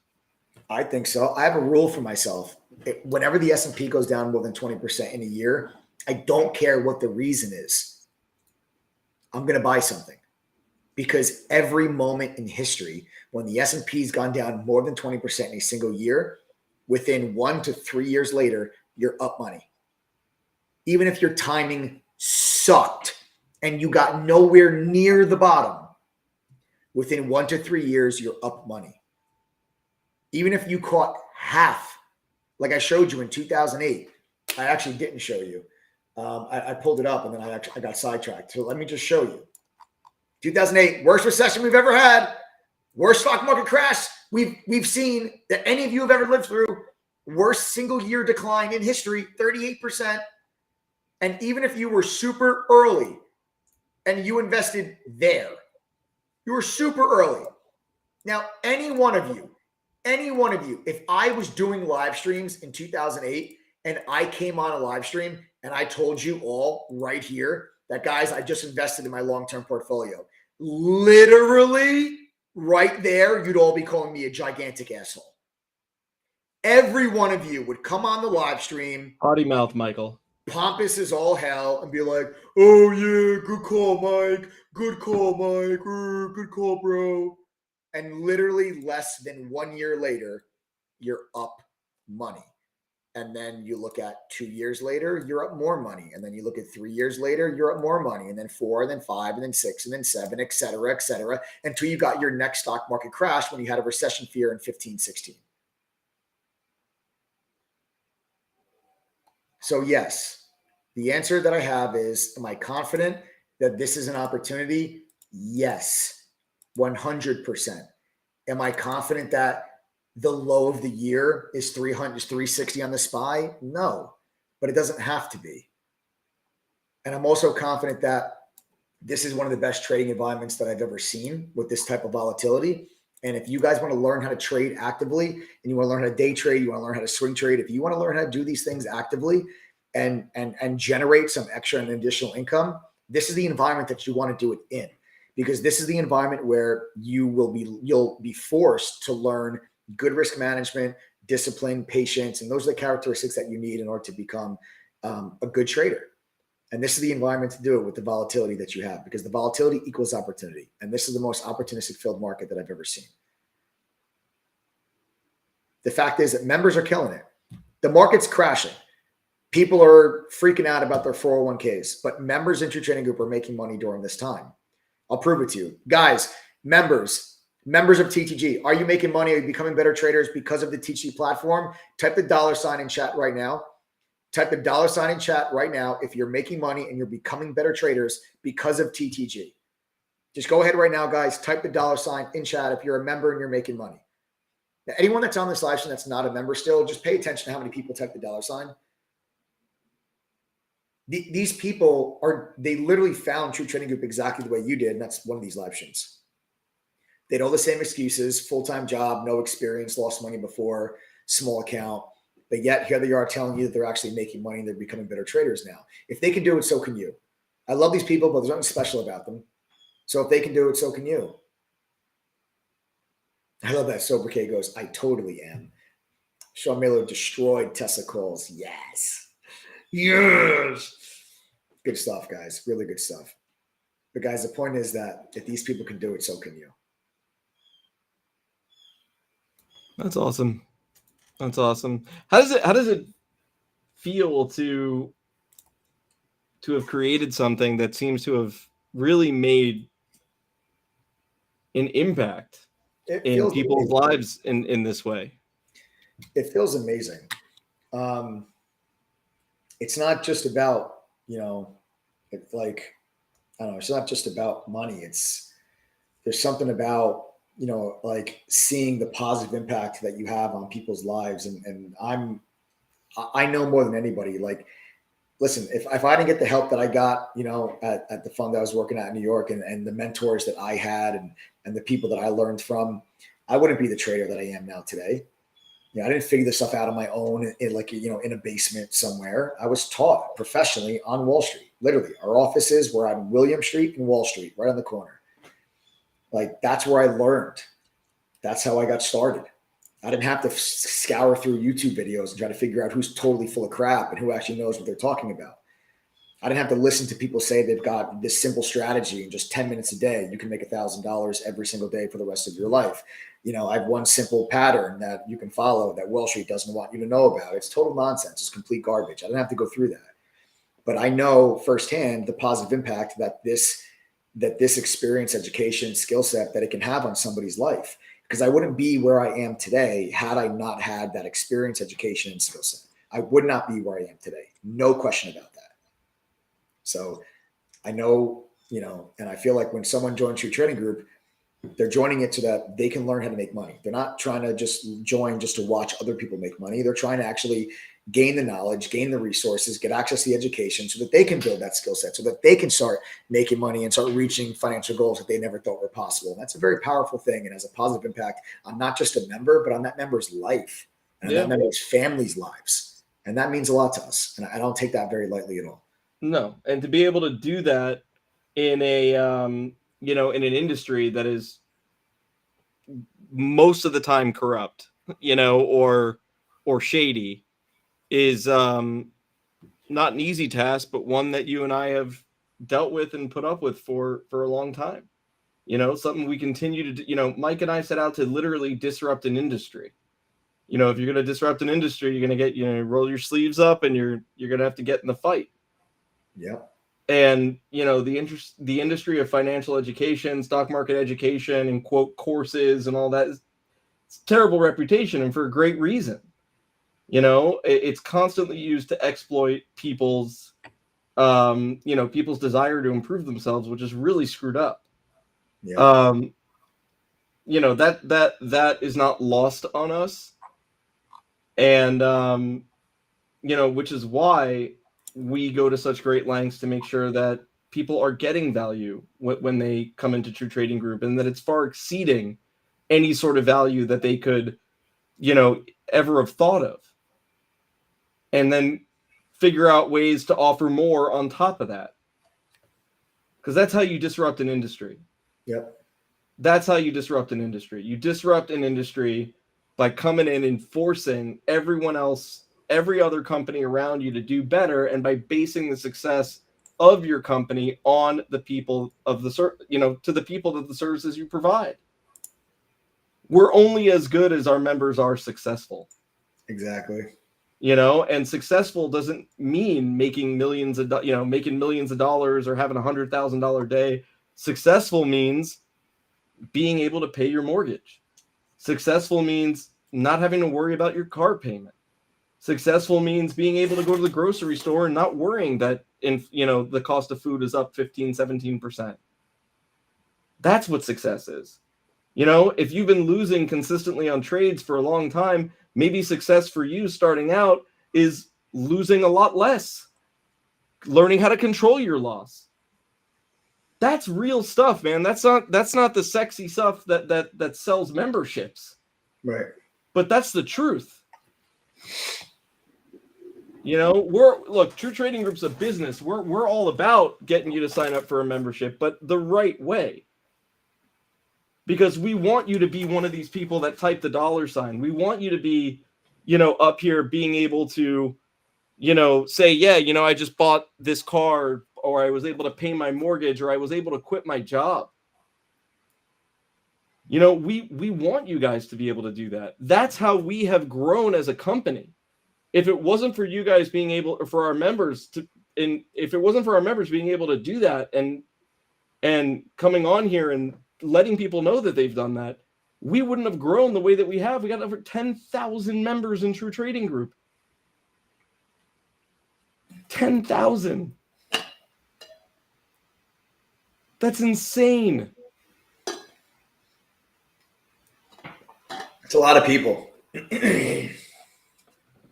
You know, and Mike and I have been getting a slew of emails from people. You know, we have a lot of trial members right now. We have a ton of trial members right now. A lot of people are interested. A lot of people are scared, man. Yeah. You know, a lot of people are scared. They're looking at their 401ks. They don't know what to do. They haven't gone through something like this before, you know? And they're afraid. You know, so it's, you know, for us as a, you know, from a business standpoint, the more volatile things are, you know, the stock market's running up, there's a lot of interest in us. If the stock market's crashing, there's a lot of interest in us, right? So we get a lot of trials right now. Got a lot of messages from trials today, and today, yesterday, and a little bit last week, and the whole thing is that, you know, our trial membership is $3, and it gives you a full 7 days in chat, not including weekends or holidays. And, you know, one of the things about the trial membership is that when you sign up for the trial, the price you pay is $1,420, right? And a lot of people are afraid to put that kind of money up right now on something that they may not be sure is going to work for them. It's a lot of money that could be spent on groceries and other things, right? Even though consumer sentiment is up and everything else, it's still, you know, it's still one of those things that, you know, it is a lot of money, you know, and today we got a lot of messages like that today, you know, and so what I'm going to do for tonight only, and I'm only going to do this for this evening. Okay. Only going to, Peter Floyd. Yes, please. I need a break. Can you reduce the price for, okay. Let me finish, Peter. What I'm going to do for tonight only. Last night, you know, our price for a True Trading Group membership is $2,212. We've been walking our price up. We're at $13.07 right now with the coupon code. What I am going to do, and before I even say it, I want to ask this question real quick to members. True Trading Group members, I want you to type the number 1 in chat if you knew that there was a handful of people that wanted to join True Trading Group and couldn't afford it. Would you guys not encourage us to help them out, or would you guys not want to help them out in general? Type the number 1 in chat. I've seen you guys rally behind a lot of people. You know, I've seen you guys rally behind a lot of people that, you know, maybe couldn't afford it, that wanted to do it. Right? 100%. I've seen it. So here's the thing. We're aware that our subscription price is too cheap, and that's fine. Okay? That's fine. That's also all part of disrupting an industry, is being able to offer something that nobody else can offer at a price that nobody else can beat, right? That's just business. So what I'm going to do, and I'm only going to do it for tonight, the price of a True Trading Group membership with the discount code right now is $1,307. And I know that may be a lot for some people right now, or maybe even if it's not a lot, it still makes you uncomfortable because of everything that's going on. What I'm going to do for one night, and I'm going to give you guys a chance here, I am going to go ahead and I'm going for literally one night till midnight tonight, and then I'm going to go back to 1307. All right, but I'm doing this because Mike and I got a lot of messages today, man. It was a lot. You know, normally we get like 1 or 2 a day. Today it was like, I don't know, 18 or 20. It was a lot.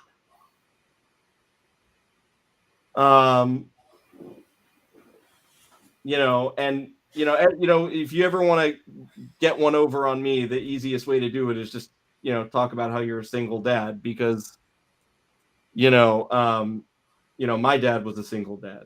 So I got one of those today, and it was really, it's really a lot. So yeah. What we're going to do is this, for tonight, and I hope those people are on the stream. Everyone that was not on the stream, I'm going to go ahead or if they're not on the stream, I'm going to go ahead and send them an email as soon as the stream is done. I am going to go ahead and do this. Let me see real quick.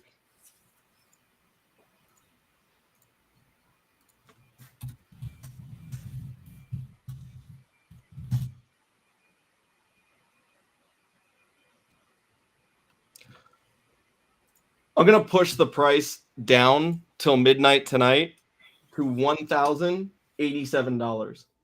That's a 50% discount. That's a 50% discount. I'm going to do that for one night.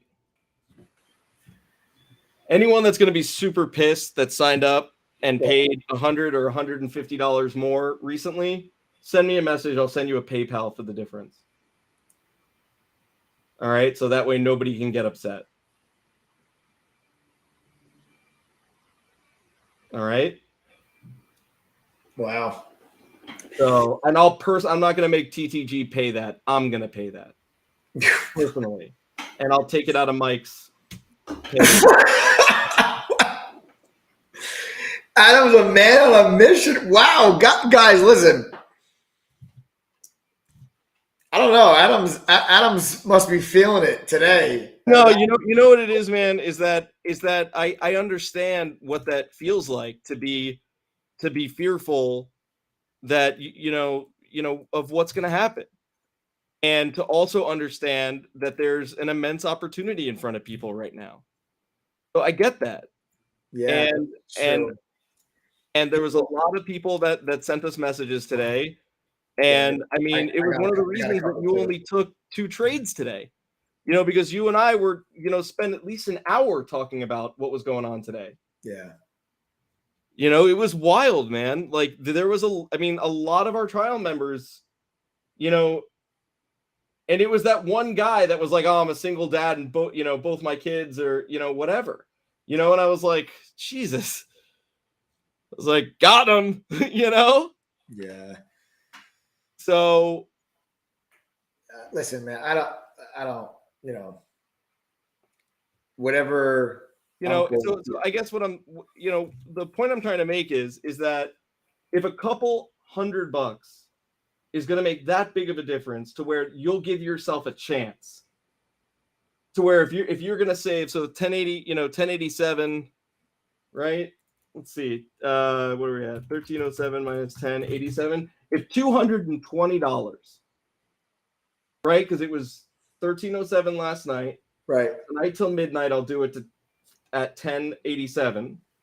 Wow. If the $220 is what it takes for you to give this a try, if that difference is what it takes to give you a try, okay. Then you have till midnight tonight. I sometimes don't think that people realize. No, and that's okay. It doesn't matter if they realize or if they don't realize. The product sells itself, so it doesn't matter. But if that makes the difference, then that is fine. I am fine with that. No, that's not what I was going to say. I don't think sometimes that people realize how close they are to their goals. A lot of people think that, goals that they might have are so far fetched or so far out of reach. Um, and I bet there's a lot of members in True Trading Group that before they joined TTG never thought that they'd be able to accomplish what they have with the platform. And I think there's probably a lot of members got TTG fam. I don't know. Sound off in chat if you guys never thought that you'd be able to be where you are now today, even before you joined True Trading Group, and now you guys are just kind of just achieving goals that you never even thought were originally possible, or maybe you achieved them faster than you even thought was possible. You guys maybe sound off, say something in chat to some people, because I think there's a lot of people out there that have very realistic goals. Like, I mean, when you asked people,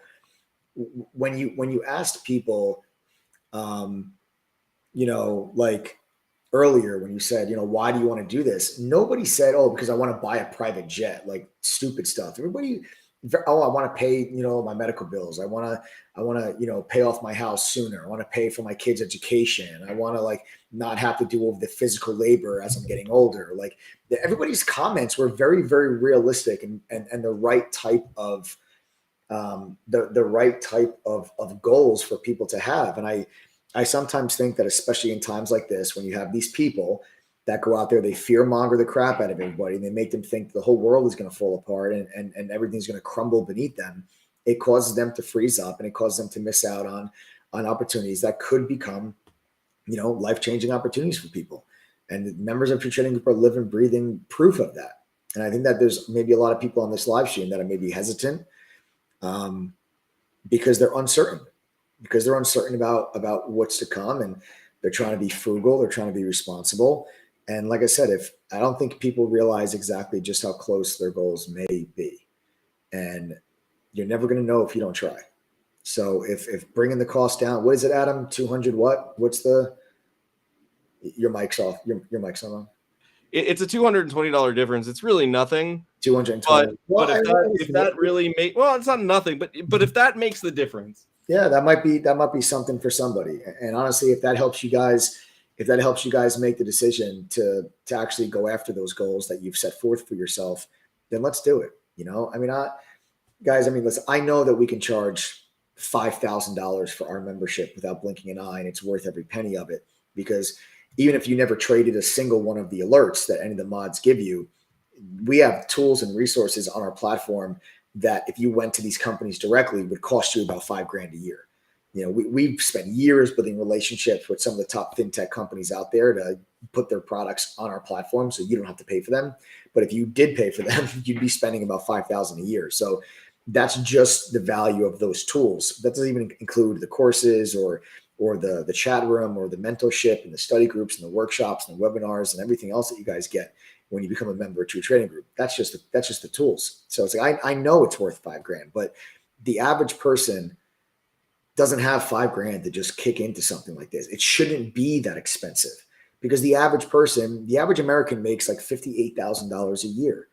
Okay. So to ask somebody to take, 10% of your yearly earnings and put it towards, a membership to something, it's just not realistic.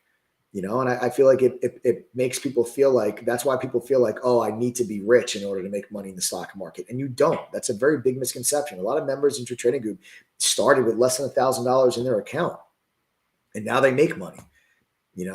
It's like, get ahead, members. You guys can sound off in chat right now. If you guys are started with less than $1,000 and now you're making money, you can sound off in chat. But these are the things I don't want people to be hesitant. I don't want people to second guess it. I want people to doubt it. So if this is the difference maker and this helps people, then by all means, let's do it. So you guys can go to ttgoffer.com. Wait, one more thing. Just want to clear this up real quick. All right. Mm-hmm. So I do have laptops tonight. There is no price without the laptop, because this would be the price without the laptop. Right? So what I'm going to do is I only have, I only have 6, and they're left over from last night. So the next 6 people that sign up will get a laptop. Wow. So yeah, the next people that sign up will get a laptop. All right.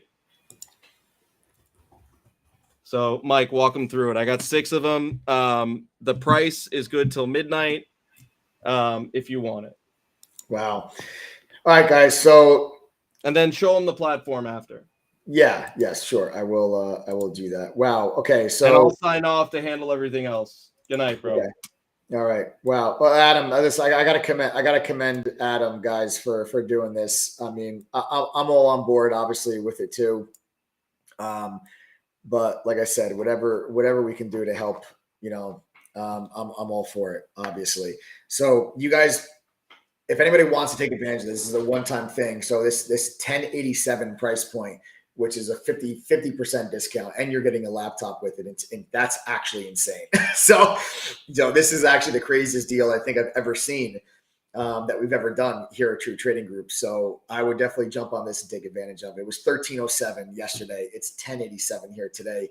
We're not going to do this again, or at least I'm going to say we're not going to do this again.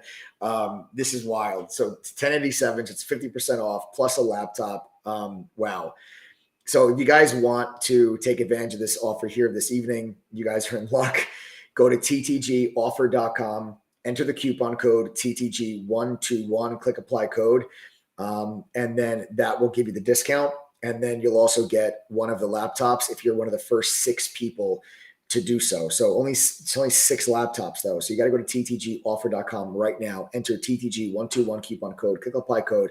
You get the 1087 price point, and you get yourself a free laptop. It's going to be either a free Asus, Acer, Dell, HP, or Lenovo laptop. We cover the shipping. We ship anywhere in the world. As long as you live on planet Earth, we're going to get you that free laptop.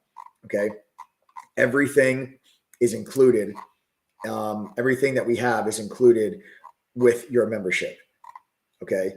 So our platform is what you're getting access to, right? The platform is all of our courses and all of our tools. So you get an 18 course curriculum, which is a simplified and expanded upon version of what I learned that I worked at the Fund in New York, but you also get $5,000 worth of tools and resources from some of the top financial companies that are out there. Like you get Benzinga's news feed, you get Trading Views charts, you get Quote Media, Trade Idea Scanner, you get dark pool data, unusual options activity, a social sentiment scanner, you get scanners, like that you can customize, your analyst ratings, insider buying, insider selling. It's all included. You don't pay $1 extra for any of that stuff. So you're going to get all that for just the 1087 price point.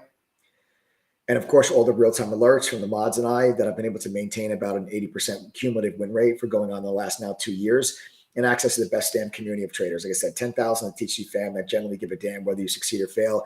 And you guys, we also have a double your money back guarantee that also extends to anyone that joins here tonight. Now, I don't think that you guys are going to need the double your money back guarantee, to be completely honest with you. But the facts are we still offer it. And I have no problem offering it because, listen, reality. Hold on one second, guys. My dog's going nuts.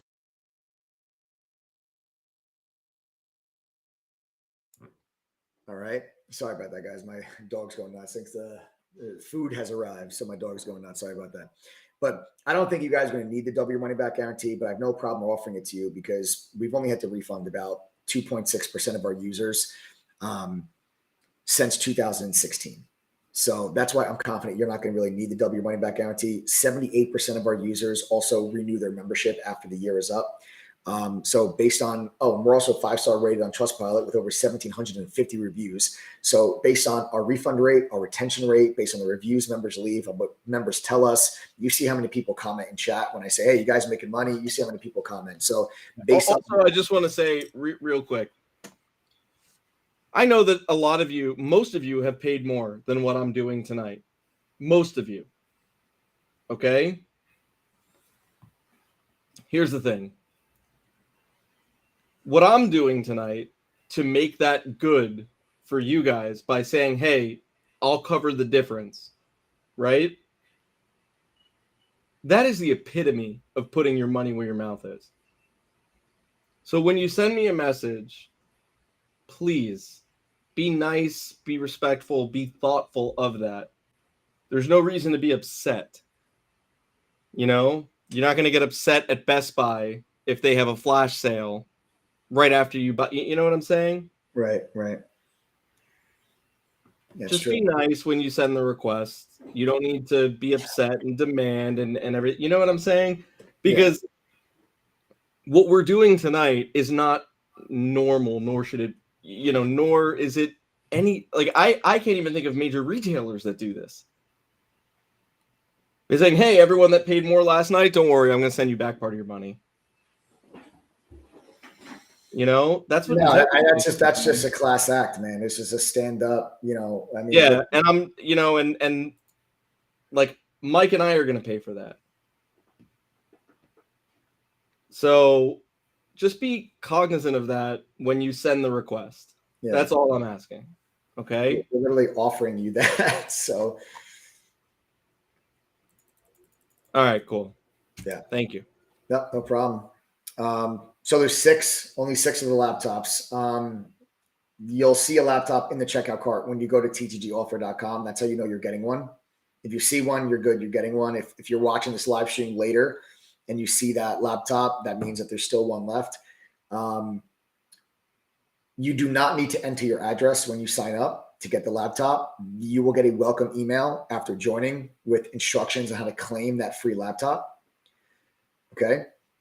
So you'll get a welcome email with instructions how to claim that free laptop. And if anybody has any questions about the membership, or if you're a previous trial, or previous annual member, and you want this 1087 price point, send a text message to 786-505-4049. Again, that is 786-505-4049.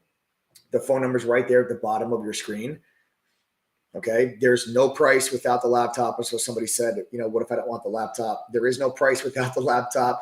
Okay. Because 1087 is literally the cheapest price that I've literally ever seen in my entire life. And we're only going to do this for tonight and for tonight only. So you guys go to ttgoffer.com, enter the coupon code TTG121. You see a laptop. That's how you know you're getting one. Click apply code. The price will drop to 1087 for tonight only. It was $1307 last night. It's 1087 for tonight only. Save yourself over $200 on that membership. And then I back it up with a double your money back guarantee, right? I back it up with that double your money back guarantee. I don't think you need it, but it is very real and it is there for you for peace of mind.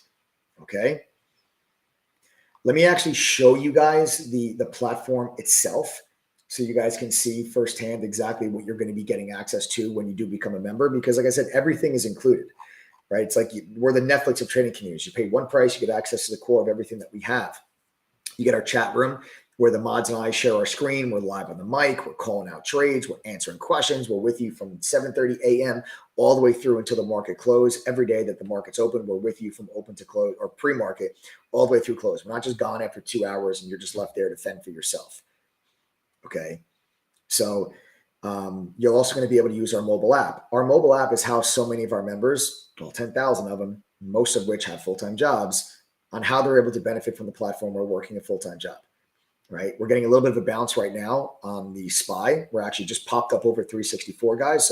So far, so good with those call options that anybody that works a full-time job today, you had an hour to get that alert and actually go ahead and place that trade, as we are starting to climb higher now. We'll see if we can get paid tomorrow on these call options, guys. But so far, this little move higher that we're getting starting to look pretty good. So I'll update you guys that with tomorrow.